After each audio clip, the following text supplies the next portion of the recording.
Tu me vois là? Parfait. Allô, allô. Oui. Bonjour Aude, bonjour Émeric. Bonjour Nicolas. Merci d'être parmi nous aujourd'hui. Je vous propose peut-être d'attendre quelques secondes le temps que les gens se connectent. Je vois le chiffre de connexion qui est en train de monter. On va attendre encore quelques secondes et puis on va commencer. C'est effectivement, on l'a dit, on ne s'attendait pas à retrouver tout le monde aussi vite, malheureusement. Mais à situation exceptionnelle, webinaire exceptionnel, effectivement. Alors, je vois qu'on a pas mal de monde qui s'est connecté, donc je propose qu'on commence et puis les gens se connecteront au fur et à mesure. Merci beaucoup à toutes et à tous d'être connectés aujourd'hui. Merci de participer à ce webinaire Neofa exceptionnel. Vous savez qu'avec Neofa, on essaye d'organiser et d'avoir des sessions un petit peu éducationnelles pour essayer d'aider les épargnants français à mieux comprendre leur épargne, leur placement, comment se protéger, comment investir, etc. On a essayé d'installer, je ne vais pas dire une routine, mais une certaine habitude à avoir des webinaires tous les mois pour vous aider, encore une fois, à mieux comprendre cet environnement financier, économique et aussi tout ce qui tourne autour de votre patrimoine. On a la semaine dernière, au vu des événements, décidé de créer et de faire un webinaire consacré à la situation actuelle et à la guerre qu'on voit aujourd'hui en Ukraine menée par la Russie. Pourquoi est-ce qu'on fait ça? On fait ça parce que, et on va le voir avec nos experts Aude et Émeric, il va y avoir et il y a déjà un impact sur l'économie française, ça c'est clair, et ça va continuer. Il y aura aussi un impact auprès de l'économie mondiale. Donc, on a voulu, dans notre but, encore une fois, éducationnel, on a voulu vous aider et vous donner quelques infos sur ce qui se passe et comment nous, on voit les choses. Pour commencer, je vais peut-être demander encore une fois à Émeric et à Aude s'ils veulent dire un petit mot d'introduction avant de commencer. Émeric, vous voulez y aller en premier cette fois? Allez. Si vous voulez. Bonjour à tous. Oui, c'est vrai qu'on ne pensait pas se revoir aussi vite et surtout sur ce sujet-là.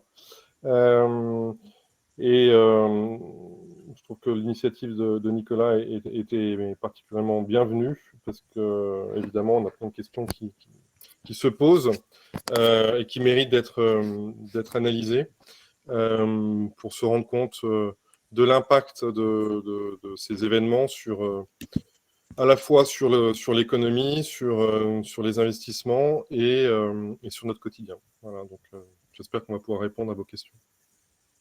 Parfait. Aude, j'arrive pas à vous voir, Aude, mais est-ce que vous êtes là? Est-ce qu'on vous entend? Je suis là. Je ne sais pas si vous m'entendez. Moi, je te vois et je t'entends. Très bien. Est-ce que les... D'accord. Ok, il semblerait que tout le monde voit Aude et l'entend, sauf moi. Alors, c'est un peu ennuyeux. Ouais,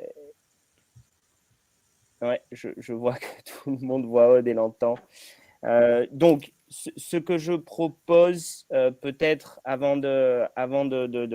pour commencer, revenir effectivement sur les sanctions que aujourd'hui l'Union européenne a adressées à la Russie. Sanctions qui, pour moi, il y a trois grands types de sanctions qui sont arrivées et qui aujourd'hui vont avoir un impact économique, que ce soit sur la Russie, sur l'Europe, voire même dans le monde. Le premier, c'est SWIFT. On a beaucoup entendu parler ces derniers jours de cette utilisation des banques pour faire des différents transferts ou paiements de l'outil qui s'appelle SWIFT. Peut-être, Aude, est-ce que vous pouvez nous dire un petit peu plus en détail aujourd'hui, qu'est-ce que c'est SWIFT? Qu'est-ce que aujourd'hui ça représente sur le marché et quel est l'impact de ne pas pouvoir utiliser SWIFT pour les Russes, les Européens, etc. Donc, SWIFT, c'est un mode de transfert des fonds entre les banques. Et aujourd'hui, la décision du monde occidental, en tout cas, d'avoir exclu les banques, en tout cas une partie des banques russes, de ce système de transfert, de ce système de paiement, a comme impact d'exclure une partie de l'économie russe du reste du monde. Même si, à ce stade, certaines des banques russes ont quand même trouvé d'autres solutions que celle de SWIFT pour pouvoir faire des transferts. Nicolas. Oui, j'entends pas là, je suis désolé, moi je suis... Aude, t'as répondu. D'accord, ok, merci beaucoup. J'ai juste déconnecté Aude, voir si elle peut se reconnecter par la suite. Aymeric, vous en pensez quoi de cette partie SWIFT? De cette décision d'isoler la Russie par le blocage sur SWIFT, je pense que c'est une solution évidemment qui est un peu ultime, on va dire. Hein. Mais dans ces cas-là, c'est celle qui permet aussi de faire réagir et d'isoler petit à petit ce pays et de le faire réfléchir à ses décisions. D'accord. Ça fait partie des sanctions économiques efficaces, en tout cas. D'accord. Parce que de manière plus concrète, SWIFT, en fait, ça bloque les paiements. Ça bloque les paiements et ça empêche la Russie d'avoir des échanges de paiements à l'international. Et donc, pas uniquement la Russie, mais les citoyens, les entreprises russes? Évidemment. SWIFT concerne tous les échanges bancaires et derrière les échanges bancaires, il n'y a pas que le pays, il y a le pays et ceux qui l'habitent. Donc ça va concerner en effet tous les habitants, en tout cas ceux qui ont l'habitude d'utiliser SWIFT pour leur paiement. Et voilà, donc évidemment derrière ça, il y a aussi les oligarques qui sont aussi bien concernés par ce genre de transfert. Et ça va de concert aussi avec le gel de leurs actifs. D'accord. Aude, je crois que je t'entends là. Vous êtes là? Oui, parfait. Je pense qu'il faut enlever la caméra par contre, ce sera plus simple. Si possible, voilà, parfait. Donc, on parle de bloquer donc les transactions des particuliers, bloquer les transactions des professionnels. On a entendu parler également bloquer l'argent de la Banque centrale. Donc ça, ce n'est pas la partie SWIFT, effectivement, mais c'est bloquer l'argent de la Banque centrale. Qu'est-ce que ça implique? Qu'est-ce que ça veut dire? Et quelles en sont les conséquences? Le taux de la Banque centrale, déjà, l'impact, c'est que le taux a été directement augmenté de l'ordre de 10 à 20%. Quelles sont les conséquences sur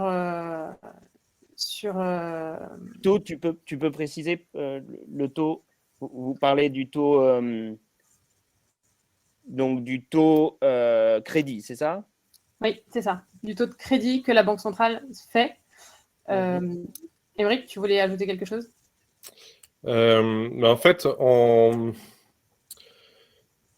comment dire, la Banque centrale, c'est elle qui va, comment dire,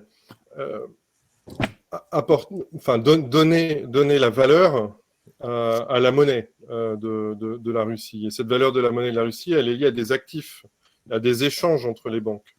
Et c'est vrai que le fait de bloquer, en tout cas, tous les échanges extérieurs fait que, par exemple, c'est une politique que la Russie a déjà menée depuis quelques temps, quelques mois, quelques années, c'est baisser petit à petit, par exemple,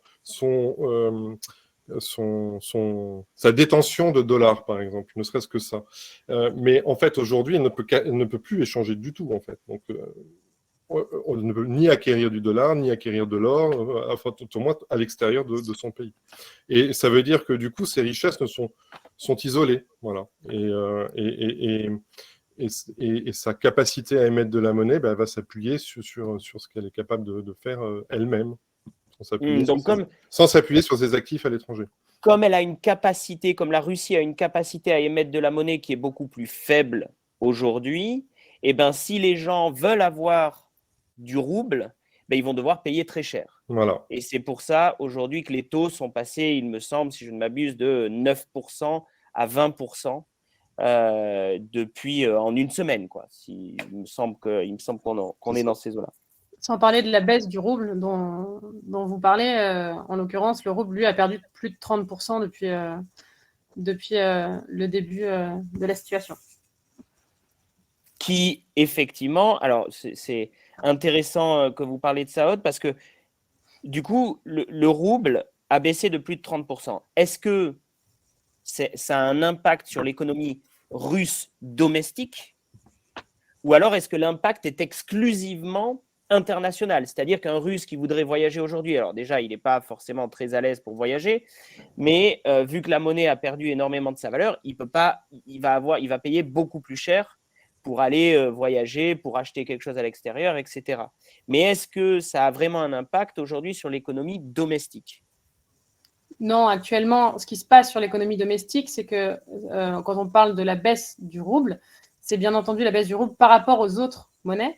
Donc, au sein du pays lui-même, l'impact ne va pas être immédiat, en tout cas ressenti de manière immédiate. Et pour rebondir sur ce que vous disiez, en termes d'économie, il faut remettre juste la taille du PIB russe par rapport à la taille de PIB européen. Par exemple, la population de Russie est équivalente à la somme de la population française plus de la population allemande, alors que le PIB russe représente la somme du Pays-Bas plus du PIB de la Belgique. D'accord. Donc pour un territoire, proportionnellement, c'est la taille de la population, c'est un PIB qui est relativement faible, donc avec un impact économique qui n'est pas si important que ça. Je rebondis parce que je vois qu'il y a des questions qui passent sur le chat. On parlait de SWIFT tout à l'heure. Est-ce que, et on l'a entendu aujourd'hui sur plusieurs infos qu'on a eues, est-ce qu'aujourd'hui il y a un moyen de détourner est-ce qu'il y a aujourd'hui un moyen de détourner le système SWIFT en utilisant par exemple des crypto-monnaies ? Parce que c'est un peu, alors on a entendu ici et là que certains Russes qui ont pas mal d'argent ont mis en crypto-monnaie. Aujourd'hui, vous pouvez avoir des cartes de crédit en crypto-monnaie et puis payer, pas partout, mais payer dans pas mal d'endroits avec ces cartes de crédit. Est-ce qu'aujourd'hui, c'est un outil qui peut leur permettre de détourner ce qui a été mis en place par les Occidentaux, les Européens ? On peut dire ça, parce qu'en fait, aujourd'hui, la régulation, c'est tout un sujet, la régulation des crypto-monnaies, et c'est un sujet qui, aujourd'hui, n'a pas encore abouti, notamment au niveau international, et c'est le souhait de certains, mais pour l'instant, oui, je pense, bien sûr, c'est possible. D'accord. Un autre point dont j'aimerais parler concernant les sanctions, c'est quelque chose, on en a beaucoup entendu parler ces 2 derniers jours, et c'est le sport. Voilà. Il y a énormément de sanctions sportives qui ont été prises. Pourquoi ces sanctions sportives et en quoi aujourd'hui ça peut impacter déjà le gouvernement russe et Vladimir Poutine, etc., mais également l'économie russe. Aude, est-ce que vous pouvez nous en dire un petit peu plus là-dessus ? Alors effectivement, comme vous venez de l'indiquer, un grand nombre de compétitions internationales ont décidé d'exclure la Russie, notamment la Coupe du Monde. Et on sait Poutine être fan de sport. Donc les attaques, en tout cas les réponses, se font sur un sujet qui lui tient à cœur. Et on a beaucoup entendu parler ces dernières 24 heures aussi de la décision de la vente de Chelsea par Abramovich. Et donc, est-ce que donc toutes ces sanctions sportives, à votre avis, Aymeric, peut avoir aussi un impact économique sur la Russie, où c'est modéré et c'est purement un impact, on va dire, plus psychologique pour avoir un effet sur justement les athlètes qui ne pourront pas participer, et avec une idée derrière la tête qui est de créer un peu une fronde de Russes qui seraient petit à petit contre cette intervention en Ukraine et qui du coup pourraient, je parle avec beaucoup de guillemets, d'hypothèses, de si, ce que vous voulez, mais pourraient effectivement convaincre Vladimir Poutine à arrêter cette guerre. Donc, sanctions économiques ou plutôt sanctions psychologiques? Alors, avant tout, sanctions psychologiques. C'est un moyen de pression, c'est symbolique. Sur le plan économique, l'impact est moindre, parce qu'en réalité, on ne peut pas dire que la Russie, même si en effet, vous l'avez dit, c'est un élément mis en avant par Poutine, mais pour autant, économiquement parlant, la Russie ne vit pas du sport. Donc, évidemment, c'est avant tout symbolique, à mon sens. D'accord. Donc, aujourd'hui, si on prend les sanctions qui ont été prises, alors on n'a pas fait la liste exhaustive de toutes les sanctions qui ont été prises. Je vous invite à regarder BFM si vous voulez, ou CNews, ou autre, ou France Info, si vous voulez avoir cette liste exhaustive. Mais sur la liste exhaustive qui a été prise contre la liste des sanctions qui a été prise contre la Russie, on peut dire, et corrigez-moi si je me trompe, Aude, vous me dites, mais on peut dire qu'aujourd'hui, la globalité, une grande partie des sanctions, c'est des sanctions assez psychologiques pour essayer d'embêter et d'embêter vraiment les Russes et le peuple russe dans leurs transactions, dans leur day-to-day, etc. Mais au niveau économique, celle qui a vraiment fait mal, c'est geler les avoirs de la Banque centrale, geler les avoirs des milliardaires et les interdire d'utiliser le système de paiement SWIFT parce qu'ils ne vont pas tous acheter de la crypto aujourd'hui. Est-ce qu'on est d'accord avec ça? On est plutôt d'accord avec ça. D'accord. Maintenant, il y a une chose que je trouve étonnante aujourd'hui, et on faisait le parallèle, on en discutait, Aymeric et Aude, tout à l'heure. Rappelez-vous tous, il y a 2 ans de ça, quasiment à la même époque, à 20 jours près, si je me rappelle bien. Exactement. À 20 jours près, il y a 2 ans de ça, le marché perdait 20-30% en quelques jours, si ce n'est plus, même 40 selon les places, mais pour le Covid. Aujourd'hui, en 2 journées, 20%.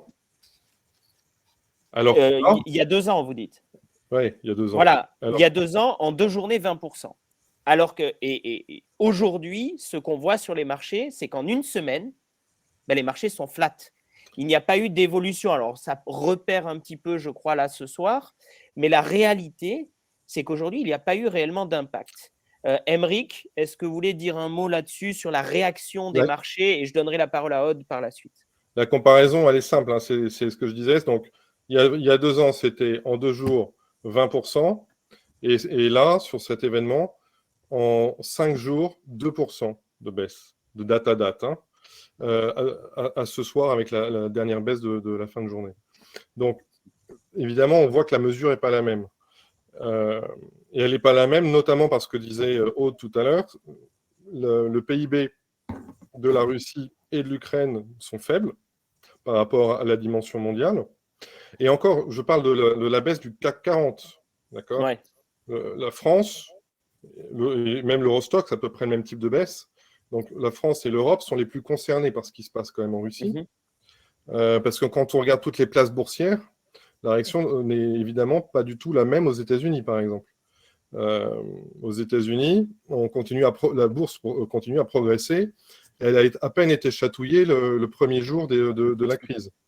Donc, faut relativiser en fait ce qui se passe là-bas. Alors évidemment, c'est condamnable, la démarche de Poutine est tout à fait condamnable, mais pour autant, sur le plan de la répercussion en bourse, même si on va voir tout à l'heure, il y a des répercussions économiques qui pour l'Europe sont assez importantes, la bourse pour l'instant en tout cas ne le répercute pas davantage sur les cours. Mais elle l'avait aussi certainement aussi, parce que évidemment ça fait quand même quelques semaines, même si ça a été brutal sur cette dernière semaine, ça fait quand même quelques semaines qu'il y a eu des discussions et vent de ce qui pouvait se passer. Je ne dis pas que la bourse, elle avait anticipé de manière phénoménale, mais ça arrive aussi à un moment où, en janvier et en février, il y a eu des prises de bénéfices assez importantes sur les marchés boursiers. Et plus important que ce qui vient de se passer sur ces dernières journées. Puisque si on regarde bien les chiffres, depuis le début de l'année, le CAC 40 fait moins 9%, et là, en 2 jours, il fait moins 2%. Donc les 2% par rapport aux 9%, c'est qu'une petite partie. Ouais, bien sûr, bien sûr. Aude, quelques commentaires là-dessus, j'imagine? Effectivement, donc, comme le disait Aymeric, on a eu un pricing et des effets immédiats en fait sur le pricing qui ont entraîné la chute sur un très court moment, qui s'est rattrapé. Comme vous l'avez dit aussi, c'est principalement en Europe. Quand on regarde le S&P 600 aux États-Unis, il était en hausse hier soir, donc toute proportion gardée par rapport à ce sujet-là. Il y a quand même des effets sur certains sujets qui, eux, auront une répercussion plus longue sur le prix de l'énergie, sur différentes thématiques, en fait, qui elles, connaîtront des répercussions qui prendront un petit peu plus de temps. Notamment, on a tous les marchés financiers n'ont pas forcément eu que des impacts négatifs. Vous avez des titres comme Thales ou Dassault Aviation qui, eux, se portent très bien. Merci pour toutes ces infos. Est-ce qu'on peut dire, parce que encore une fois, il y a eu une baisse depuis le début de l'année sur le CAC, sur potentiellement d'autres indices plutôt européens, mais qui, encore une fois, à titre de comparaison, si on prend le Covid, c'est rien ce qui s'est passé. Il n'y a pas eu un effet aussi dévastateur que ce qu'on aurait pu penser. Est-ce que aujourd'hui, on pourrait dire, OK, en fait, c'est parce que les gens ne croient pas, donc les marchés ne croient pas ou ne veulent pas croire que la Russie va aller plus loin? Aude. Une chose est sûre, c'est qu'aujourd'hui, ce risque-là, en tout cas, n'est pas pricé dans le marché. Ça, c'est une certitude. D'un autre côté, comme vous le dites, est-ce qu'ils ne veulent pas y croire? Qu'est-ce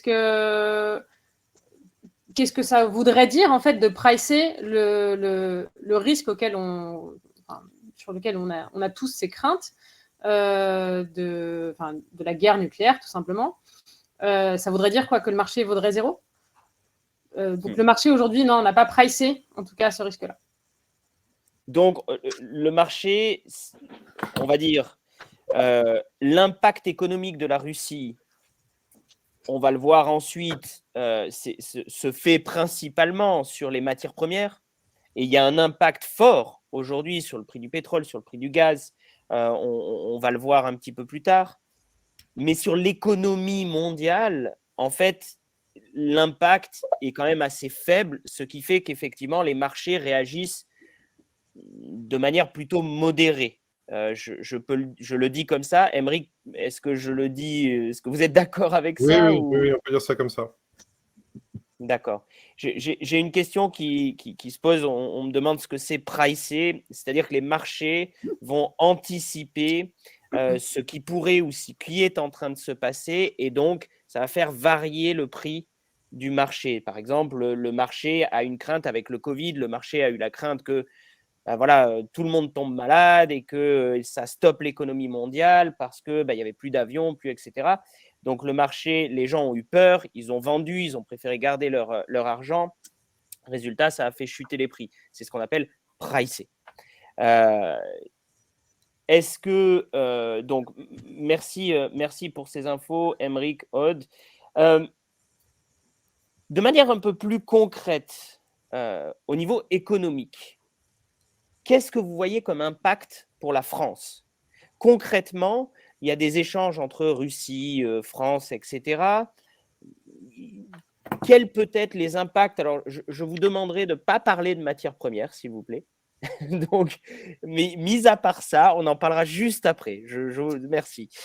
Mis à part ça, quels peuvent être les impacts économiques pour la France? Est-ce qu'on doit s'attendre à des problématiques un peu plus importantes pour nous directement? Aymeric. Ouais, Nicolas, en fait, tout à l'heure, on a dit que le poids de la Russie et de l'Ukraine dans le PIB mondial, c'est pas grand-chose. Mais le véritable impact pour nous, c'est les matières premières. Et tout ce qu'on va pouvoir trouver comme conséquence pour nous va être lié aux matières premières. Et en l'occurrence, prenons un exemple. On en parlera tout à l'heure, mais on voit déjà d'ailleurs ces valeurs baisser. C'est justement parce qu'on anticipe des difficultés sur certains secteurs. Le secteur de l'automobile, le secteur de l'aéronautique, le secteur de l'électronique, les secteurs de l'industrie en général, de l'agroalimentaire. Pourquoi? Parce que justement, sur chacun de ces secteurs-là, on va avoir des problèmes de hausse de prix des matières premières ou de difficultés d'approvisionnement. Et pour moi, le principal sujet, il est là, en tout cas dans notre économie, pour nos entreprises. Et pour notre quotidien à nous, et on en parlera tout à l'heure, évidemment, c'est aussi lié à ça. Aude, quelque chose à ajouter là-dessus? Donc, un impact plutôt indirect. Indirect, oui. Voilà, sur certaines économies qui sont fortement liées aux matières premières. Oui. Tout à fait. Aude, oui. Par rapport à la France, en termes d'impact économique, il y a aussi on ne va pas utiliser d'anglicisme, mais un retour sur des valeurs de refuge pour les investisseurs, ce qui amène une nouvelle chute des taux pour les banques. Et donc, c'est les banques qui en pâtissent aujourd'hui, puisque aujourd'hui, le taux, en gros, de crédit, enfin, le taux de 10 ans français est passé de 0,8 à 0,5. Il a rebaissé, on est repassé à 0,5. Donc, ça fait aussi un impact, et je rejoins tout à fait Aymeric sur le sujet des matières premières et de l'augmentation du prix de ces matières premières. Ok. Merci beaucoup pour tout ça. En fait, j'avais prévu de parler un petit peu de l'immobilier juste après, mais vu qu'on est sur les matières premières, je pense que ça fait une transition toute trouvée. Ok, il y a une question. Je vais commencer par cette question. Il y a une question qui vient d'arriver dans le chat. Et est-ce qu'à votre avis, aujourd'hui, les prix des matières premières ont déjà pris en compte ce qui est en train de se passer et ce qui pourrait se passer et les différentes sanctions, blocus qui ont été faits contre la Russie? Donc, en gros, la question, c'est aujourd'hui, le prix du pétrole il était à 113 ou 115 tout à l'heure. Est-ce qu'on peut s'attendre à le voir passer à 130, 140, 150? Ou est-ce qu'on a déjà pricé ce qui se passe actuellement, pour reprendre un terme qu'on a utilisé tout à l'heure, est-ce qu'on a déjà dans le prix du baril ce qui s'est passé actuellement et potentiellement ce qui pourrait se passer? Aymeric. Oui, les spécialistes disent qu'on peut s'attendre à ce que ça aille jusqu'à 150, voire certains disent plus même. Donc, moi, j'ai tendance à les croire parce que on avait déjà une tendance à la hausse du pétrole. En rappelant, si je peux me permettre de vous interrompre, en rappelant que le pétrole avait quand même pris, il y a 2 ans, était tombé, se traitait quasiment à des prix nuls, puisque le Covid, comme vous le savez, a eu un impact énorme sur tous les voyages, le transport, etc. Donc, forcément, le pétrole avait une tendance à la hausse. Je voulais juste rappeler ce fait qu'on était quasiment à zéro il y a 2 ans et qu'aujourd'hui, on est à 113, 115 dollars le baril. Qu'est-ce que vous en pensez? Donc, Aymeric, j'arrête de vous couper, promis. Non, mais voilà, oui, alors, je pense qu'en effet, on a déjà eu un phénomène de progression. Ça ne fait que renforcer ce phénomène. Et oui, bien sûr, il faut anticiper des hausses plus importantes avec tout ce que ça implique derrière sur l'économie et sur la pompe à essence notamment. Et donc, on va clairement dépasser le 2 euros par litre d'essence. On n'en est pas loin. Ouais, bah, sur l'autoroute, certaines stations, je crois qu'on y est déjà. Mm. Aude, vous pensez quoi de ça? Et je vais un cran plus loin, Aude, si vous pouvez. Une question que je trouve intéressante. Aymeric, tout à l'heure, parlait de l'incidence indirecte du prix des matières premières sur certains secteurs économiques européens, français, mondiaux. Aujourd'hui, est-ce que cet impact est déjà pricé? Est-ce que la petite baisse qu'il y a eu sur les marchés, est-ce que ça fait aujourd'hui, ça inclut déjà ce potentiel problème de hausse des prix sur les matières premières, Aude? Alors, oui et non. Réponse, Ouais. j'aime bien. Bien au contraire. Non, plus sérieusement, oui, il en a déjà pricé, comme ce qu'on disait, une partie. La seule chose, c'est que sur la durée de cet état et de la situation dans laquelle on est aujourd'hui, le prix du baril et l'augmentation du prix du baril n'a été pricé que sur une durée relativement courte.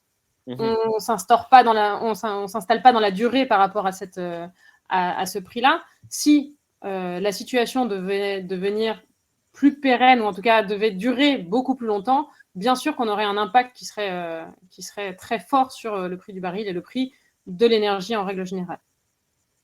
On a reçu, alors je vous avoue qu'on a reçu beaucoup de questions, que ce soit là maintenant, mais même avant ce webinaire, donc j'essaye de les placer au fur et à mesure. Concernant ces matières premières, il y a une question que j'ai trouvée très, très intéressante qui nous a été posée hier soir. Est-ce que cette problématique et cette augmentation des prix des matières premières va être favorable, voire très favorable, au secteur des énergies renouvelables? Et si oui, lesquelles? Aymeric. Alors, ouais. Je voulais juste apporter une remarque sur ce qu'on vient de dire, qui n'est qu'un œil européen, en fait. Hein. Parce que si on regarde l'Asie et les États-Unis, ils ne sont pas du tout impactés de la même manière hein, sur ces sujets-là. Hein. Leur indépendance vis-à-vis de la Russie sur tous ces sujets est plus forte que nous, qui sommes dépendants. Là, on parlait du pétrole, mais c'est valable aussi pour le gaz, en termes d'énergie. Hein. Voilà. Après, c'est vrai que depuis quelques années maintenant, et on sait, face à un autre phénomène qui est la raréfaction du pétrole, qu'il y a des énergies sur lesquelles les investissements sont de plus en plus importants. Pour autant, on n'en est pas encore aujourd'hui au remplacement complet du pétrole pour tout. Hein. On en est bien loin. Et donc oui, forcément, ça va accentuer les investissements, certainement encore plus. Ça fait une pression supplémentaire en fait. Quand on voit Total a changé de nom il y a peu de temps et s'appelle Total Energy au pluriel.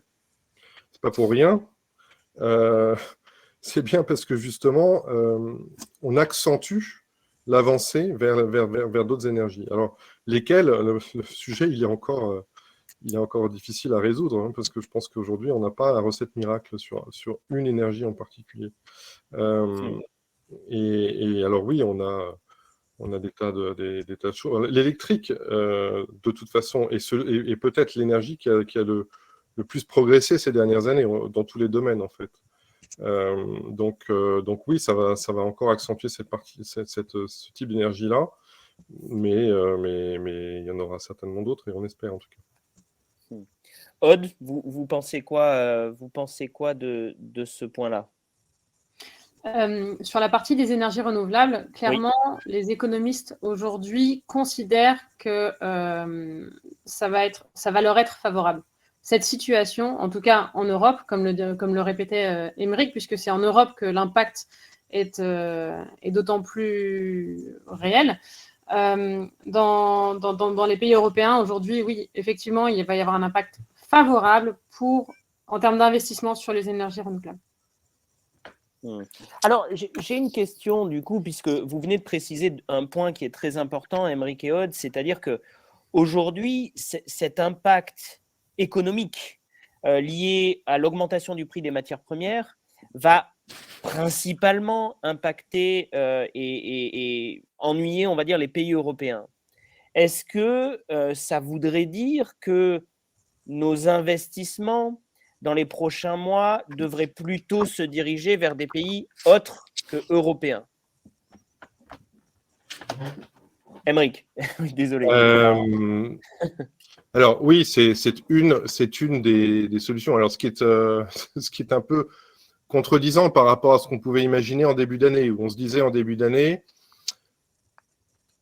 ça peut être une année favorable à l'Europe, parce qu'il y en a encore sous le coude, alors qu'aux États-Unis, on est arrivé à des valorisations qui sont très hautes depuis longtemps déjà. Mais là, le contexte fait que on peut peut-être revoir, pour l'instant en tout cas, sur ces courtes échéances, cette orientation-là, et se dire que quand on regarde ce qui se passe encore sur la bourse américaine ces derniers jours, on ne va pas retirer ses positions. Alors de là à dire qu'on va tout y mettre, ça serait excessif. Et au-delà de l'aspect géographique, on disait aussi que ça serait une année plus favorable pour la Chine. Et là, en l'occurrence, la Chine est aussi une bonne alternative. Voilà, bon. Donc, j'allais dire États-Unis, Chine, oui. Mais au-delà de ça, il y a des secteurs aussi sur lesquels il faut des secteurs. Et plus généralement, de toute façon, mais c'est toujours le cas dans ces moments de crise, c'est l'approche qualité de ce qu'on veut acheter. Ok. L'approche qualité en 2 mots, hein, mais c'est les entreprises solides, les bilans, les résultats, la qualité de la stratégie, etc. des entreprises. On a un secteur aujourd'hui dont on n'a pas, enfin là maintenant dont on n'a pas parlé et l'heure tourne, c'est l'immobilier.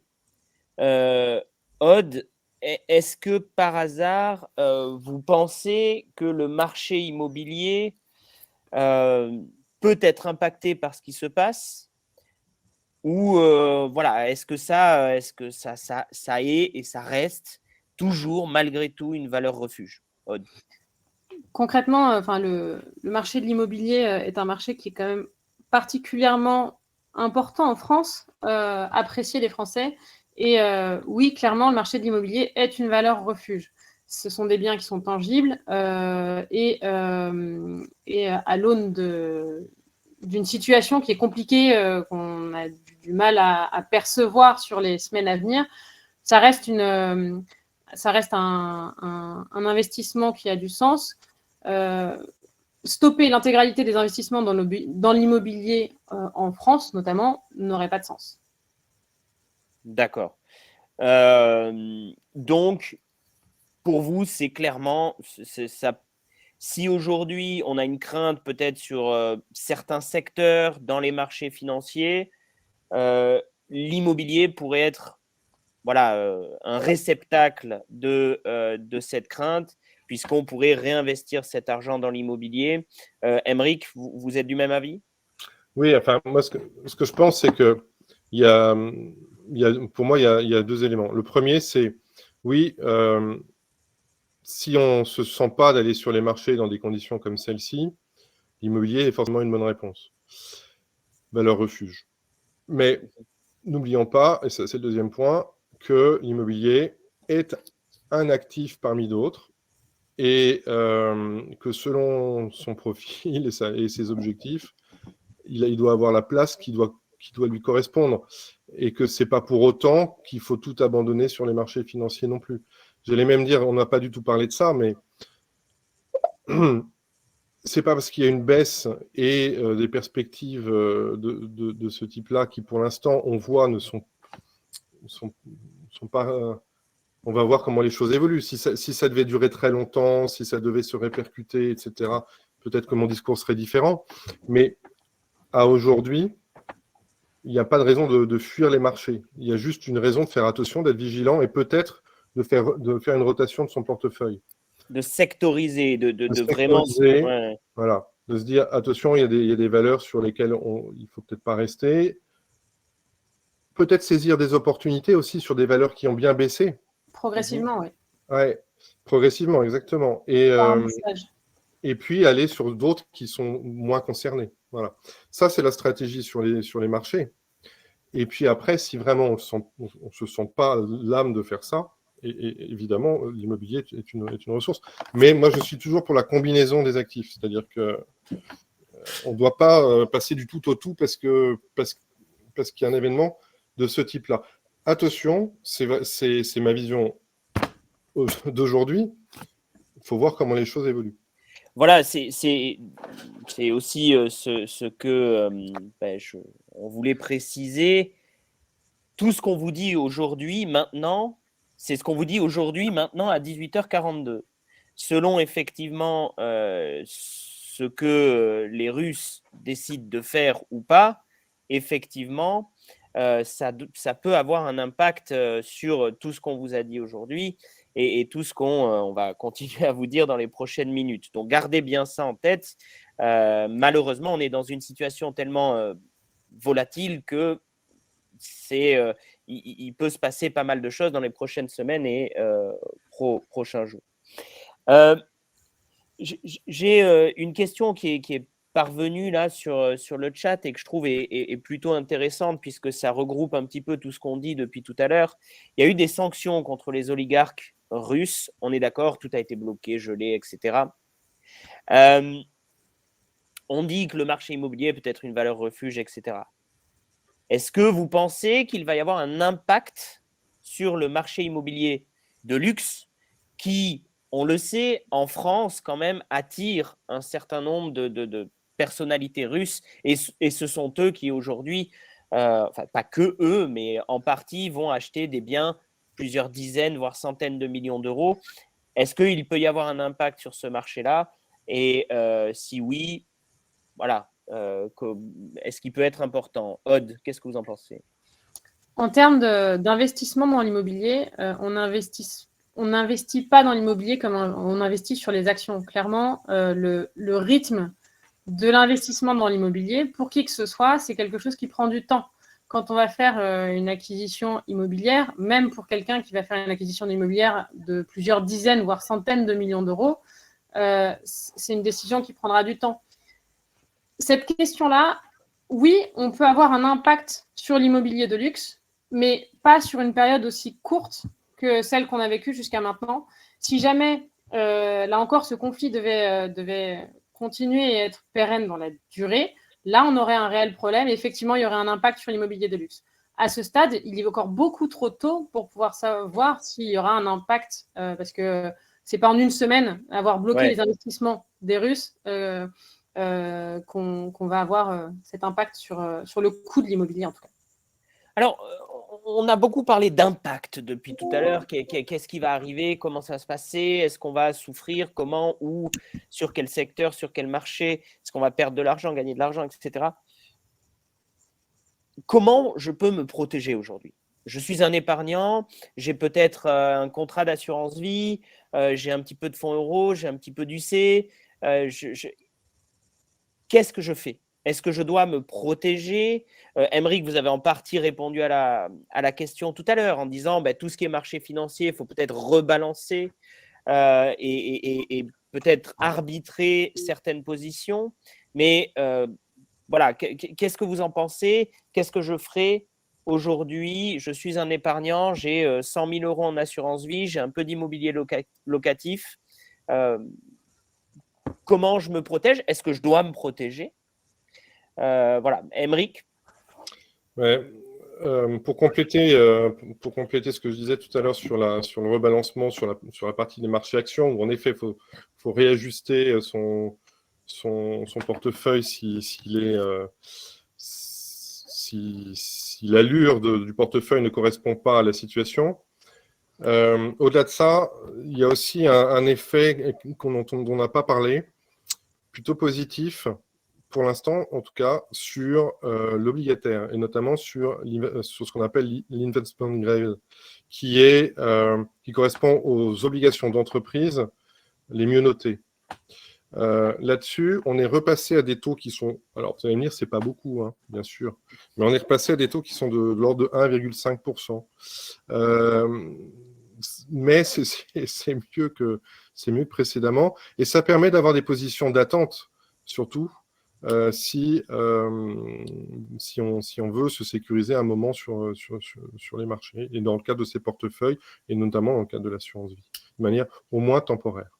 Après, petit rappel, une obligation, c'est une entreprise qui, pour financer un développement, une innovation ou autre, va émettre sur le marché une demande en fait d'investissement et va récolter de l'argent auprès d'épargnants, d'investisseurs, etc. Et l'entreprise, en contrepartie, chaque année, va verser un dividende, un coupon qu'on appelle, et à un taux qui peut être flexible ou défini ad aeternum ou à une durée déterminée.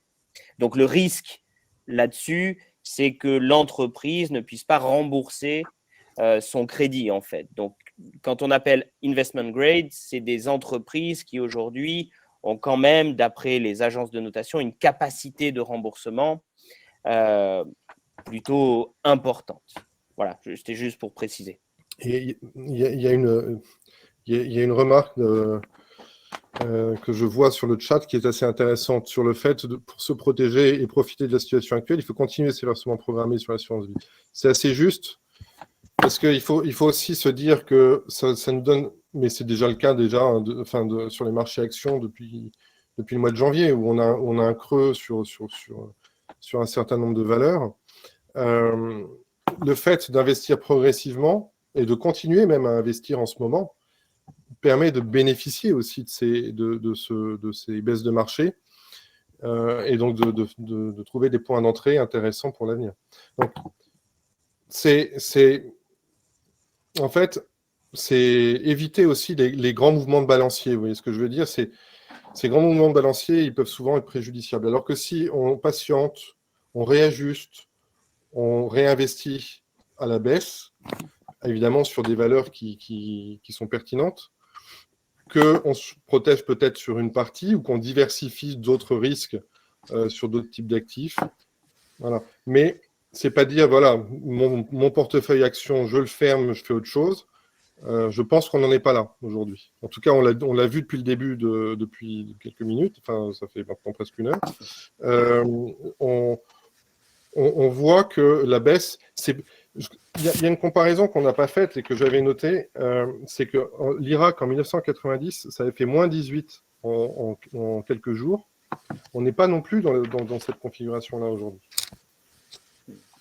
Aude, j'ai une question pour vous. On a donc malheureusement tout à l'heure mentionné certains impacts négatifs que pourraient avoir les sanctions sur la Russie, voire sur l'économie.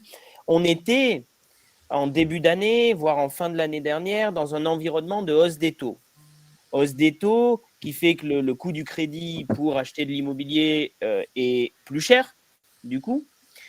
Est-ce qu'on est toujours dans cette tendance-là avec ce qui se passe? Vous avez un petit peu répondu tout à l'heure, mais je préférais qu'on le reprécise aujourd'hui, enfin maintenant.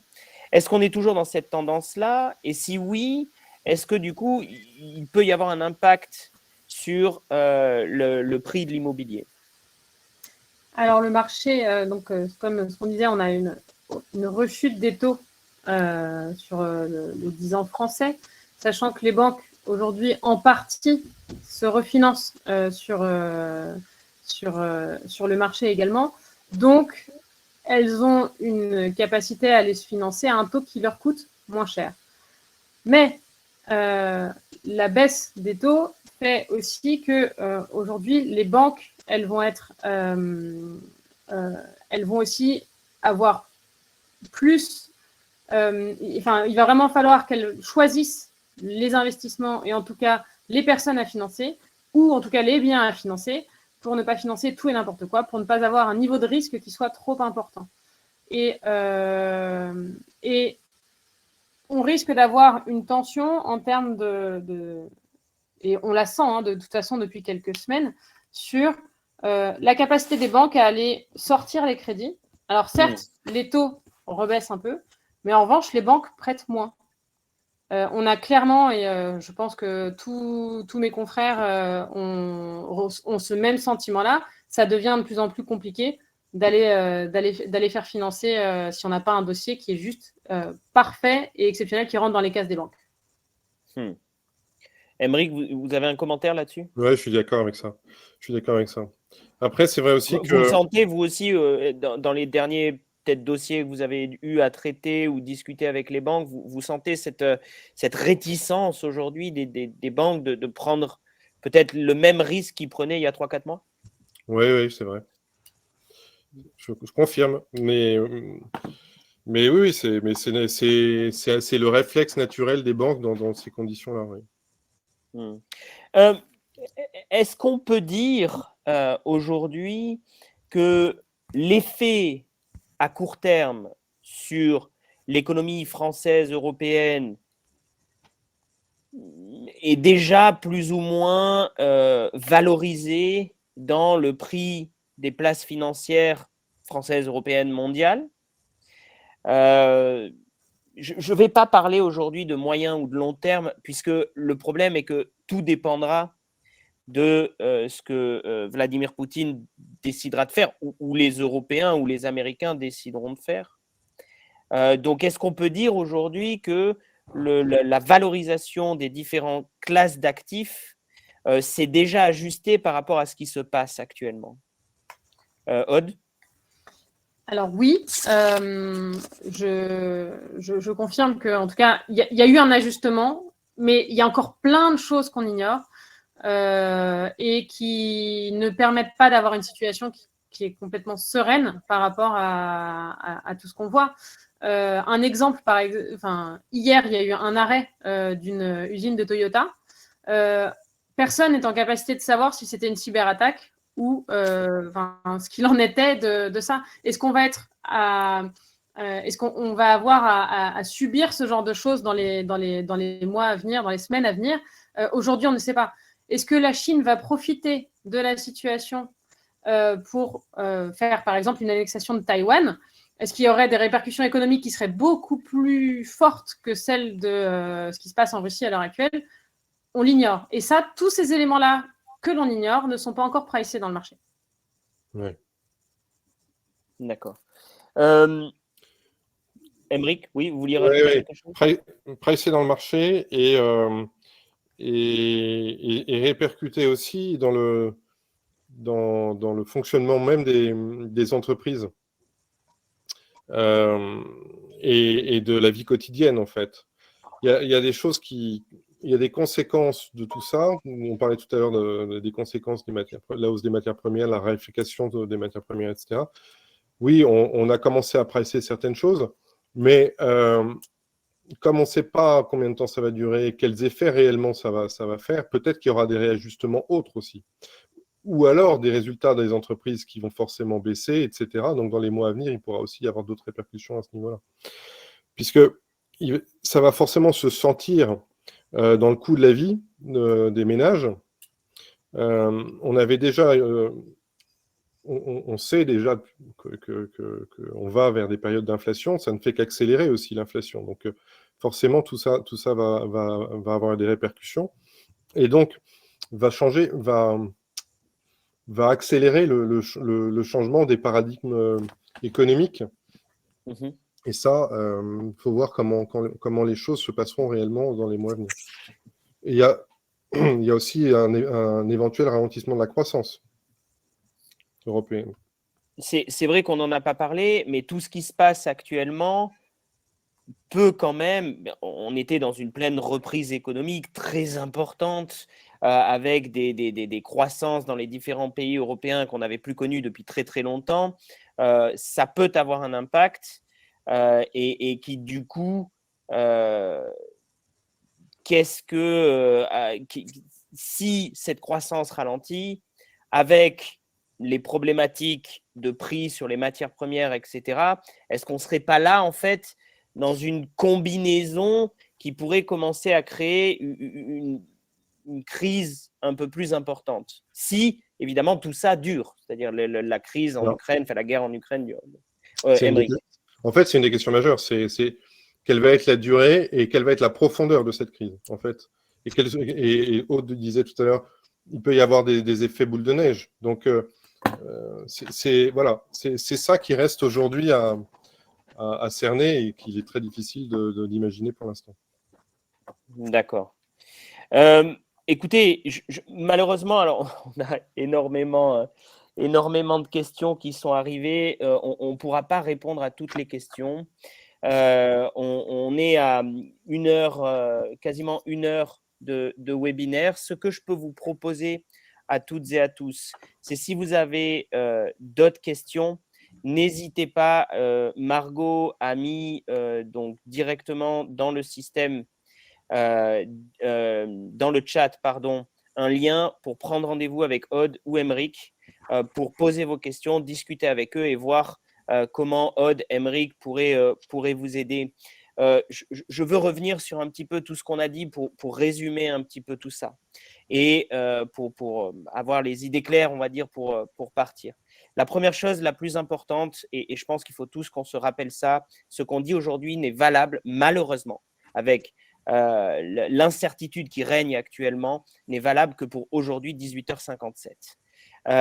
Peut-être que demain, quelque chose se passera et qui fait qu'il y aura beaucoup plus d'autres impacts. Deuxièmement, il y a des sanctions qui ont été prises aujourd'hui contre la Russie, contre l'économie russe. L'impact sur les marchés financiers européens et mondiaux, il y en a un, mais qui aujourd'hui, sur un conflit et une guerre qui est pour l'instant de courte durée et qui, on l'espère, va être de courte durée, reste un impact assez modéré. La plupart des sanctions vont avoir un impact important plutôt sur le marché intérieur. Troisièmement, on parlait de l'immobilier. L'immobilier reste une valeur refuge. Mais aujourd'hui, il n'y a pas de raison, à proprement parler, de sortir massivement des marchés financiers. Il y a plutôt, c'est peut-être le temps de rebalancer, mais il n'y a pas de raison de sortir. Dernière chose, on en parlait malheureusement, on en parlait tout à l'heure. La réalité, c'est que tant que ce qui se passe, cette situation reste sur, on va dire, un temps assez court, on va dire que les marchés pourront gérer ça, la crise ne s'installera pas réellement. Si effectivement, et plus cette crise va durer dans l'Est de l'Europe, et j'imagine même pas si elle s'étend ensuite, plus effectivement l'impact sera grand en termes européens, mais également mondial. Aymeric, Aude, est-ce que vous êtes d'accord avec ce résumé? Est-ce que vous voulez chacun rajouter quelque chose? Aude, peut-être. Non, je pense que tu as bien résumé ce qui se passe actuellement et notre incapacité aujourd'hui à pouvoir se projeter sur l'issue et la durée pendant laquelle on va vivre cette situation. Et on reste dans l'expectative à l'heure actuelle. Aymeric, peut-être le mot de la fin, 19h00. Non, mais le mot de la fin, écoutez, je pense j'espère qu'on a répondu à la majeure partie des questions de ceux qui nous ont écoutés, qu'il en reste encore bien sûr en suspens et que tout ça n'est qu'une une analyse peut-être incomplète, mais du fait justement parce que tout n'est pas encore complètement cerné. Mais en tout cas, sur ce qui vient de se passer, je pense qu'on a dit l'essentiel. Parfait. Écoutez, la réalité, c'est que j'aimerais ne pas refaire un webinaire concernant l'Ukraine et la Russie. Ça voudrait dire que on soit sorti de cette crise. On verra un petit peu dans les prochains jours ce qui se passe et les prochains événements. Si on sent et on voit qu'il commence à y avoir un impact un petit peu différent parce que les événements font que, dans ce cas-là, on vous invitera effectivement tous à participer à un nouveau webinaire avec nos experts pour essayer d'échanger, de discuter, de partager. Encore une fois, on n'est pas des chief économistes des grandes banques européennes, mais notre objectif, c'est d'être avec des gens qui traitent tous les jours, comme Émeric et Aude, avec des épargnants et qui parlent tous les jours avec des individus qui ont des investissements, qui essayent d'épargner, de créer un patrimoine, de le développer, de le gérer. Donc, c'est comme ça qu'on agit. Merci à tous pour votre participation et au plaisir de vous revoir très bientôt, j'espère, dans une situation un petit peu plus positive. Merci à tous et bonne soirée. Merci, Merci. Nicolas. Au revoir. Au revoir.